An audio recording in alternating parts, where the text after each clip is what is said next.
A ver. Decíamos entonces que en primera instancia, si uno ve el aspecto, la forma, una columna y una viga son prácticamente iguales, o uno no podría establecer con seguridad cuál es cuál, salvo, detalle muy importante, la posición. La columna, la gran diferencia que tiene con una viga, no es su forma o su tamaño, sino su posición. La viga, perdón, la columna está en posición vertical. La columna está en posición vertical. Puede ser cuadrada o rectangular, eso lo vamos a ver, pero esta es la gran diferencia. Y sigue recibiendo cargas, digamos, gravitatorias, si quieren verlo así, cargas verticales.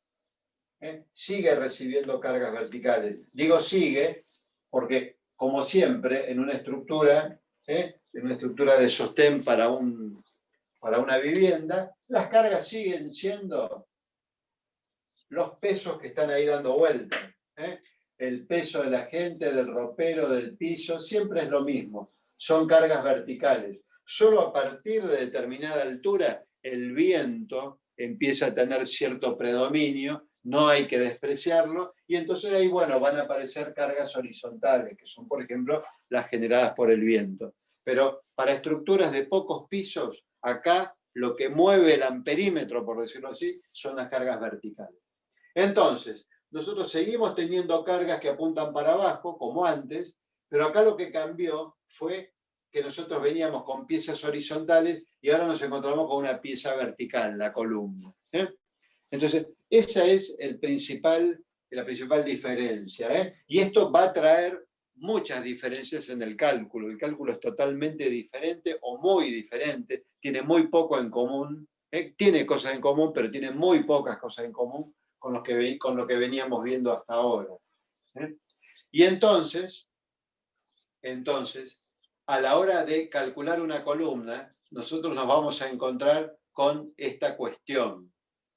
O sea, una columna que recibe una carga, vamos a llamarla P a la carga, una carga puntual, no una carga distribuida, una carga concentrada, como las que habíamos aprendido al comienzo, cuando todavía ni sabíamos que existían las cargas distribuidas. Bueno, le llega una carga concentrada a la columna, que obviamente la va a cargar, la columna debe estar vinculada, es decir, va a haber una reacción. Esta columna podría estar empotrada o como lo que a ustedes se les ocurra, pero sostenida de alguna manera. Entonces ese vínculo va a generar una reacción igual y contraria a esa. Entonces en general vamos a tener a la pieza comprimida, que es lo que ocurre en los edificios, en las viviendas. La columna comprimida.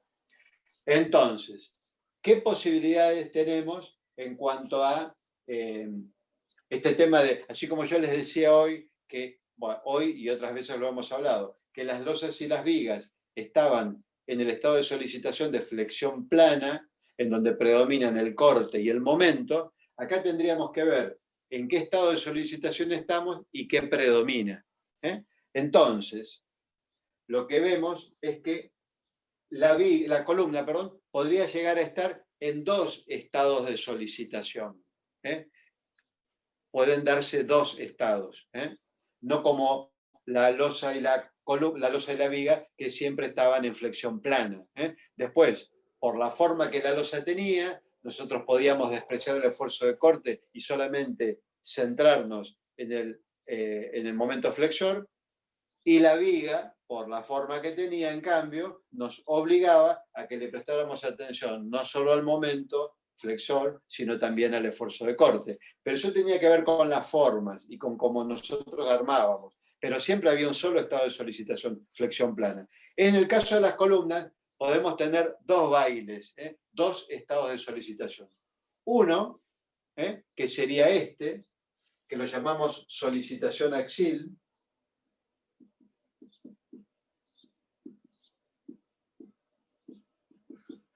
Algunos compañeros que cursaron el año pasado conmigo en quinto o tercera por ahí algunas de estas cosas las van a recordar. Yo las voy a contar como si las viéramos por primera vez, porque obviamente tenemos compañeros de quinto primera y quinto segunda que por ahí no lo vieron, o por ahí sí lo vieron, entonces bueno, lo estaremos repasando el tema. Pero digo, cuando la carga, esta carga concentrada que comprime a la columna, tiene una dirección coincidente con el eje longitudinal de la columna, decimos que la columna va a estar trabajando en solicitación axil. Y en solicitación axil, en este caso de compresión, el único esfuerzo característico presente y al que tenemos que prestarle atención es el esfuerzo normal. Ni corte ni momento, esfuerzo normal. Ahora, ¿qué pasa si a la columna esta, por la razón que fuera,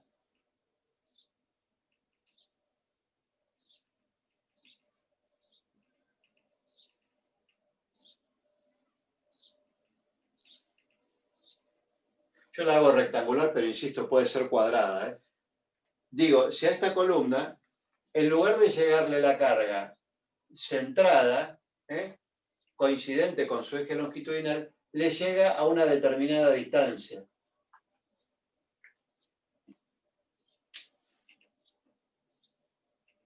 Esta carga P, la misma carga P, en vez de pasar por el eje longitudinal de la pieza, pasa a una cierta distancia, que nosotros vamos a llamar excentricidad. Es una carga, la carga acá está centrada, acá la carga es excéntrica. Y esa distancia entre la carga y el centro de gravedad, nosotros vamos a llamar excentricidad y la vamos a simbolizar con la letra E minúscula. Entonces, ¿qué pasa? Acá va a seguir, o sea, para empezar, este estado de solicitación ya no se llama más solicitación axil, sino que se llama flexión compuesta. Obviamente acá también va a haber una reacción, siempre las piezas se encuentran en equilibrio, pero digo, cuando ocurre esto, ya no estamos más en solicitación axil, estamos en flexión compuesta. Y en este baile, en flexión compuesta, son dos los esfuerzos característicos predominantes. Por un lado, sigue siendo predominante el esfuerzo normal, obviamente, pero ahora aparece fuerza por distancia. ¿Qué aparece? Fuerza por distancia. ¿Qué les suena? Momento flexor. Apareció un momento flexor ahora también acá. Por eso esto ya no se llama más solicitación axil de compresión, sino que se llama flexión compuesta. Entonces, vamos a tener que ver, antes de calcular una columna, en qué baile estamos. O sea, con qué condiciones de contorno nos encontramos.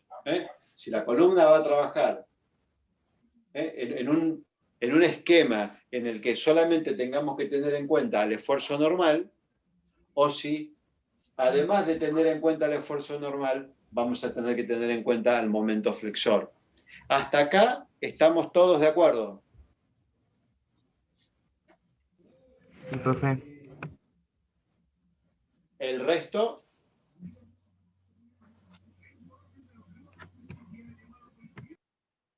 Profe. bien, ok. Vamos a suponer que sí. Decimos, independientemente de que estemos acá o acá, hay otro problema que nos traen las columnas y es el siguiente, que nosotros a partir de acá, teniendo en cuenta el esfuerzo normal y el momento flexor, podemos, como hacemos en las vigas y en las losas, determinar cuál debería ser el mejor tamaño para la sección. A ver acá, cuál debería ser este tamaño, y cuál debería ser la armadura que habría que colocar para que la pieza no se rompa frente a la acción de esa carga P. Y acá lo mismo, uno conociendo dice, bueno, estoy en flexión compuesta, tengo que tener en cuenta el valor de N, tengo que tener en cuenta el valor de M. Bueno, con esos dos valores voy a determinar cuál sería el tamaño más conveniente para la sección y cuál sería la armadura necesaria para que la pieza no se rompiera. Y está bien, con eso tendría el problema resuelto. Pero ¿qué sucede? Acá hay un elemento que también, que aparte vamos a tener que tener en cuenta, aparte de lo que acabo de decir, y es la deformación que podrían sufrir estas piezas comprimidas cuando las comprimimos. ¿Por qué? Porque el efecto de la compresión,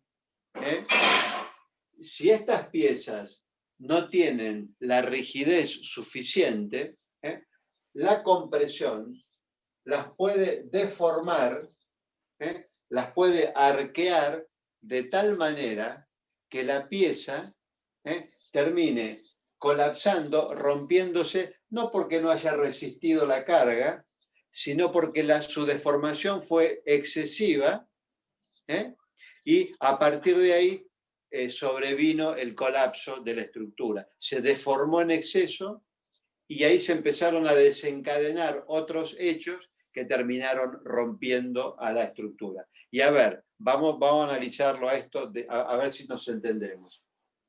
Yo, por ejemplo, tengo una columna.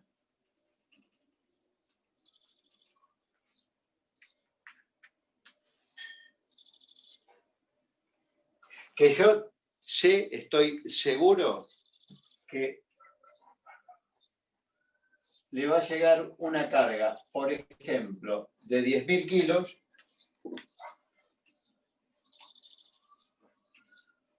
y que obviamente, como está sustentada, va a recibir una reacción igual y contraria de 10.000 kilos.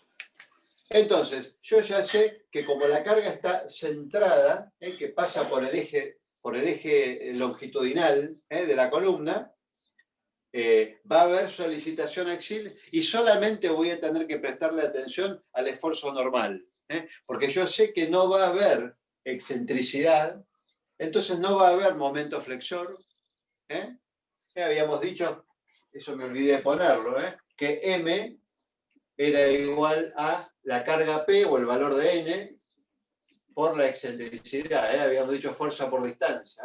Bien, digo, yo sé que acá no va a haber de eso porque no hay excentricidad. La carga está centrada. Entonces yo digo, no, yo estoy en solicitación axial y me tengo que ocupar de que la sección pueda resistir los 10.000 kilos que le van a venir al eje de gravedad. No van a venir desplazados a una cierta distancia que me va a generar momento. Eso no va a pasar. Ahora, ¿qué pasa?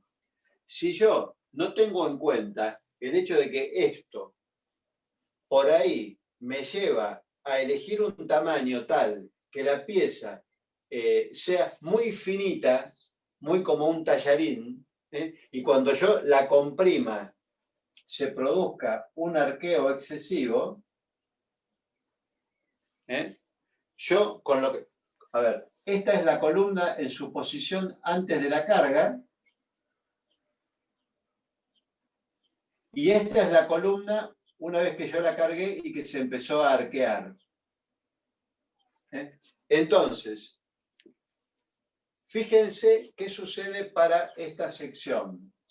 O sea, lo que yo me imaginé al comienzo. Yo acá, para esta sección, iba a tener una carga de 10.000 kilos perpendicular a la sección. Por lo tanto, yo decía, bueno, acá el esfuerzo... A ver, vamos a ponerlo acá. Acá el esfuerzo normal es 10.000 kilos.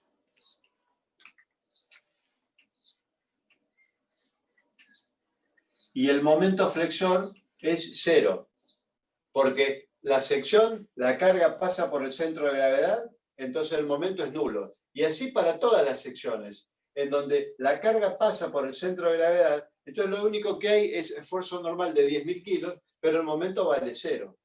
Ahora, ¿qué pasa si la pieza, en lugar de permanecer después de cargada en esa posición, adopta esta posición? Entonces, para la primera sección, yo sí puedo sostener, puedo pensar que se sigue dando lo que estábamos hablando recién, y es que la carga es 10.000 y como la carga pasa por el centro de gravedad, el momento vale 0. Pero ¿qué ocurre, por ejemplo, para esta sección? Que estoy marcando acá en rojo. En rojo si puedo, a ver, en verde, ahí está. Digo, ¿qué pasa acá? Que ahora la sección se me corrió porque se arqueó la columna. Yo en esta sección tengo que la carga sigue siendo de 10.000 kilos, pero ahora el momento, en esta sección, fíjense que hubo un desplazamiento, que no lo voy a llamar E para no confundirlos con aquello, pero hay una distancia, vamos a llamarlo F, en donde ahora el momento flexor ahí va a ser igual a 10.000 kilos por ese valor de F. O sea que ya no va a valer 0 el momento flexor en la sección. Y lo mismo para cualquier sección que haya quedado desplazada respecto de la verticalidad que originalmente tenía la columna. Entonces, cualquiera de las secciones que se me salgan de la vertical y que pertenezcan a la columna, o sea, repito, piensen que la columna ahora se arqueó, entonces, cada sección esta va a tener un momento distinto de 0. Y si yo no tengo esto en cuenta, si yo calculo la columna para que solamente tenga esfuerzo normal, se me va a romper. Yo acá, como ya sé de antemano que hay una excentricidad, yo ya el momento ya lo consideré, porque estoy en otra situación. Pero si yo acá me ocupo solamente del esfuerzo normal y después resulta que porque se me curvó la columna aparece un momento flexor, se me puede romper la columna. Entonces, ¿qué tendría que hacer yo cuando tenga la columna centrada?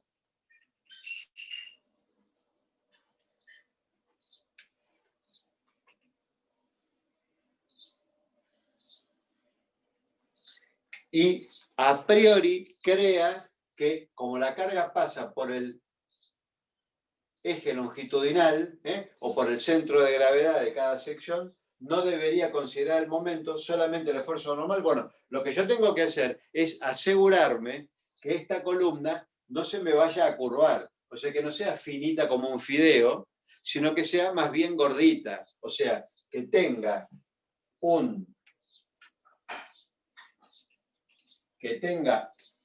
una sección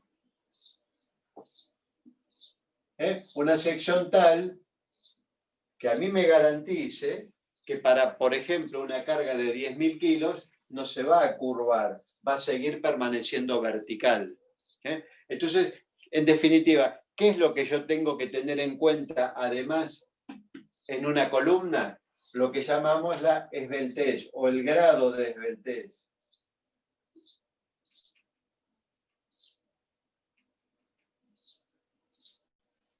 Grado de esbeltez que se simboliza habitualmente con la letra lambda.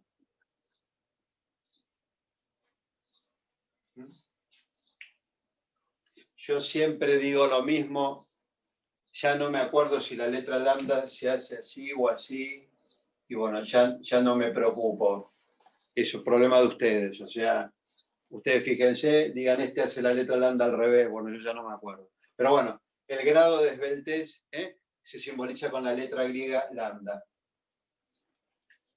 Es el aspecto nuevo que hay que tener en cuenta en la columna. ¿Y qué me diría la esbeltez? Bueno, como siempre, ¿cuál es el concepto que ustedes manejan en el digamos,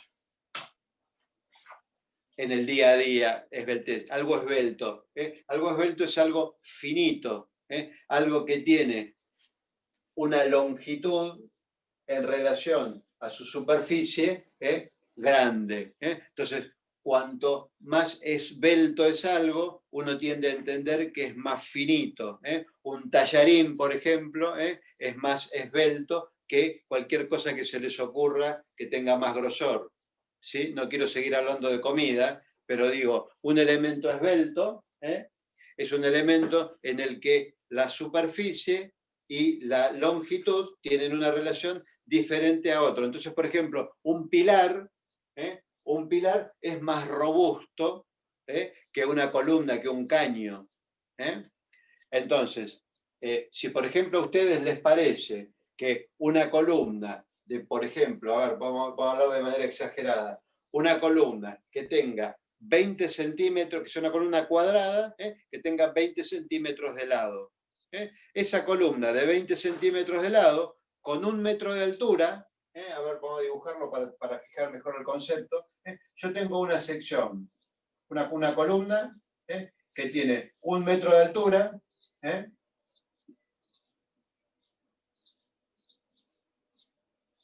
y tiene 20 centímetros de lado. 1 metro, 100 centímetros. Eso podría parecer como robusto.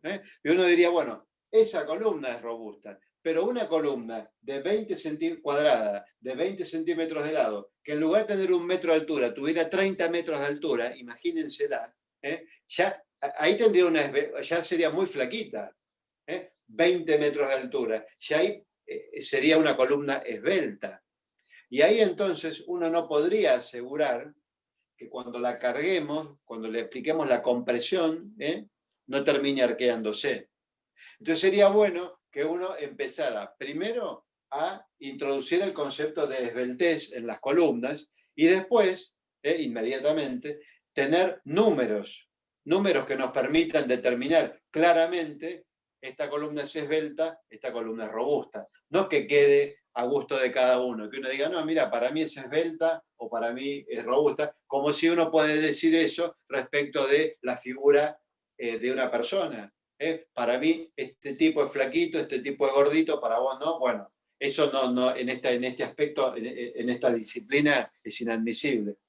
Tenemos que ponernos todos de acuerdo en decir, bueno, esta columna es robusta, me quedo tranquilo, no se va a arquear, no va a haber un momento adicional por el arqueo, o esta columna es esbelta, ojo que esta columna es esbelta, se puede llegar a arquear, entonces puede llegar a aparecer un momento, más vale que le coloque armadura para absorber ese momento. ¿Hasta acá más o menos se está entendiendo el tema? Sí, profe. Sí, Es profe. parecida a la vida. Bien. Entonces, nosotros lo que vamos a tener que hacer cuando calculemos una columna es primero ver qué esbeltez tiene y comparar esa esbeltez con la esbeltez límite.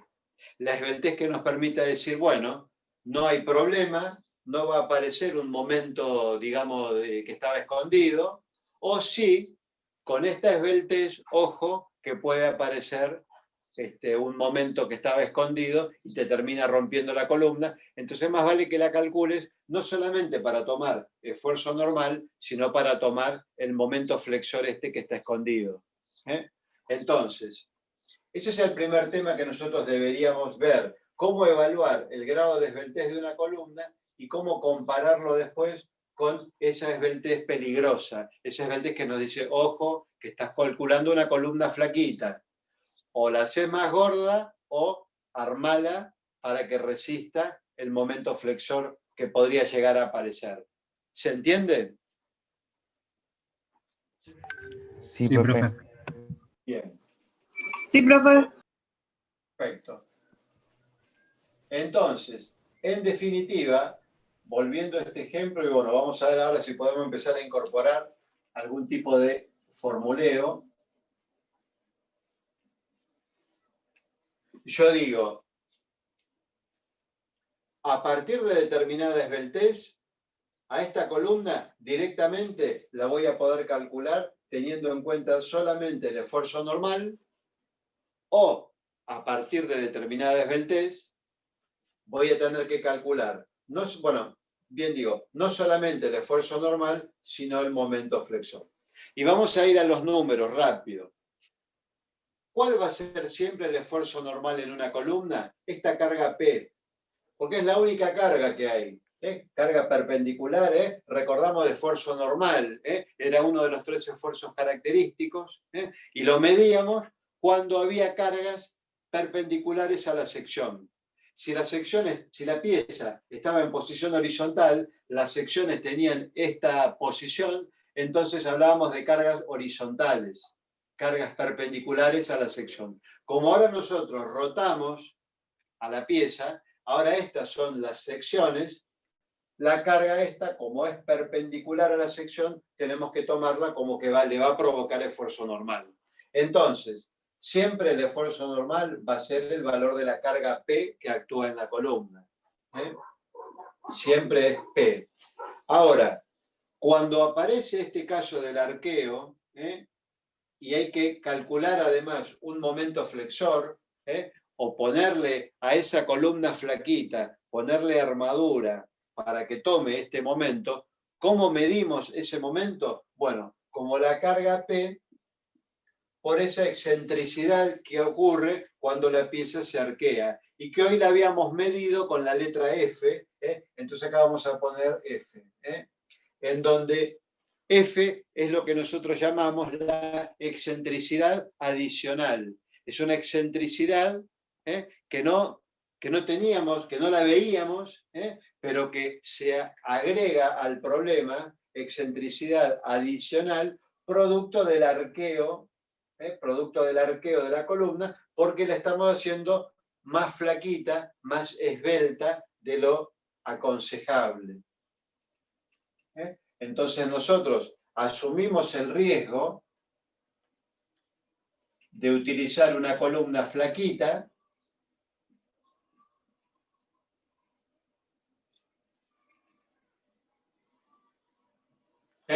pero asumimos ese riesgo colocándole armadura para que sea capaz de tomar este momento flexor.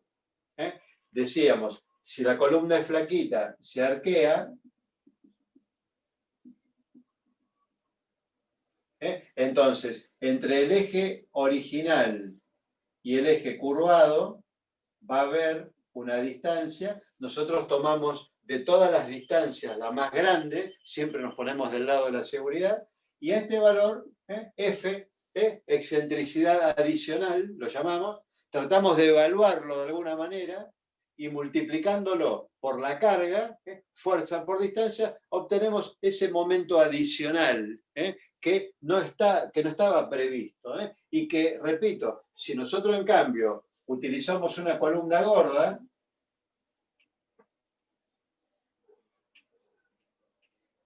robusta, y siempre, como verán, el concepto este va acompañado de la longitud, porque nunca una columna es robusta o esbelta porque mide tanto por tanto la sección. La robustez o la esbeltez es no solo lo que mida la sección, sino la longitud de la columna. Repetimos, una columna de 20 por 20 no es ni robusta ni esbelta. Es robusta cuando tiene 1 metro de altura y es esbelta cuando tiene 10 metros de altura. Y es la misma columna de 20 por 20. Entonces, nosotros recuerden que la esbeltez es relacionar la superficie de la sección con la longitud de la pieza. Entonces, decimos, en una columna más robusta, después vamos a ver cómo,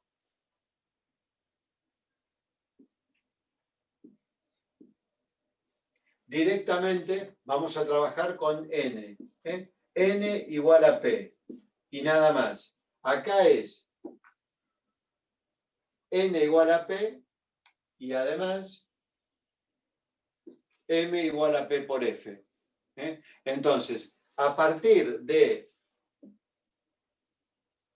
cierto valor de lambda, cierto valor del grado de esbeltez de la columna, nosotros decimos, bueno, esta columna va a tener la carga centrada, pero como tiene esta esbeltez, yo voy a calcular a la columna de esta manera, o como tiene esta otra esbeltez, no se va a arquear, entonces la voy a calcular solamente de esta manera. ¿Hasta acá lo vamos viendo?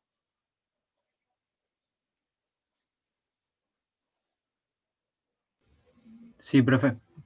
Bien. Ahora, ¿qué sucede cuando yo me encuentro en este otro caso? En el caso en que yo ya sé de entrada que va a haber una excentricidad, porque ya la carga, como digo, de movida ya está, no pasa por el centro de gravedad. Yo sé que pasa por afuera a una cierta distancia E, que es la excentricidad. Entonces yo ya sé de entrada, repito, que voy a tener que trabajar con un valor de N que es igual a P, y con un valor de M, que es P por la excentricidad, no por el arqueo, por la excentricidad que ya de entrada sé que va a haber, o sea, por el motivo que sea, yo tengo una columna a la que la carga le vino desplazada. Después lo vamos a ver a eso. Pero digo, yo ya sé de entrada que la carga está desplazada, entonces tengo N igual a P y M igual a N por E, o a P por E, ponemos así, mejor, para seguir con aquella fórmula. P por E. ¿Qué puede pasar acá? Bueno, otra vez, acá también voy a tener que tener en cuenta, la excentricidad. ¿Por qué? Porque si la columna es robusta, si es gordita, obvio, eso va a seguir así, y yo, bueno, calculo armadura para N y armadura para M. Pero, ¿qué pasa si esta columna, además de tener la carga lejos, ya tiene una excentricidad, tiene una esbeltez tal que es flaquita y se me arquea? Entonces, cuando esto se arquee, voy a tener más momento que el que tenía previsto al comienzo, porque voy a tener, a ver, imagínense, si esto se arquea,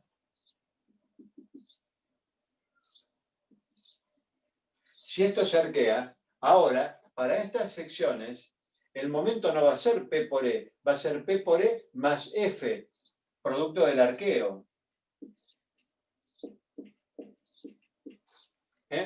Entonces, otra vez, si yo tengo a la columna con la carga excéntrica que no se arquea, bueno, digo, bárbaro, N es igual a P, M es igual a P por E. Pero si además esto, aparte de tener la carga lejos, excéntrica, se me arquea la columna porque la hice muy flaquita, me va a aparecer una excentricidad adicional. Esta sería la excentricidad prevista y esta sería la excentricidad adicional. Entonces, ahora yo voy a tener que, en el caso que se me arquee esta columna, N va a ser igual a P como siempre, pero ahora M va a ser igual a P por la excentricidad que yo ya sabía que había, más la excentricidad que me apareció por el arqueo. ¿Se entiende?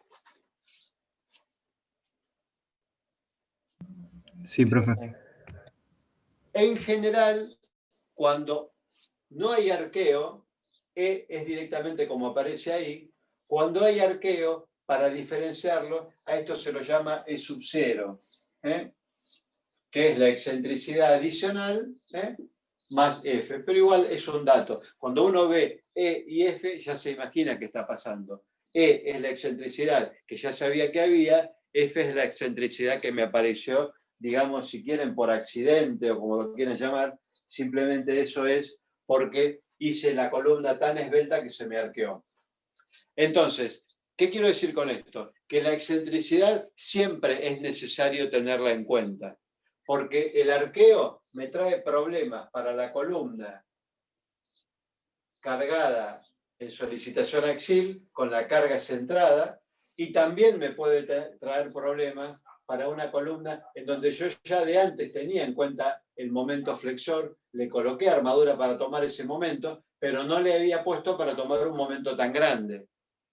Entonces, me termina siendo insuficiente la armadura que yo puse para el momento, porque ahora se me agrandó ese momento flexor. Acá no existía, y acá es más grande de lo que yo había considerado. Pero siempre en ambos casos, lo que me está apareciendo es una curvatura de la pieza que me genera una solicitación no prevista, que es la que me puede llegar a romper la pieza. ¿Y cuál es la manera de darme cuenta si va a aparecer esa curvatura? Analizando la esbeltez de la columna, que es el tema que tendríamos que empezar a ver. Entonces nosotros habíamos dicho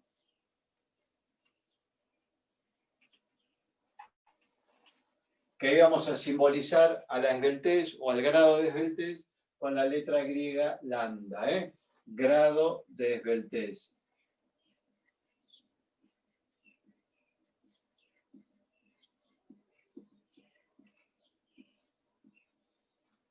Repito, la letra lambda es así.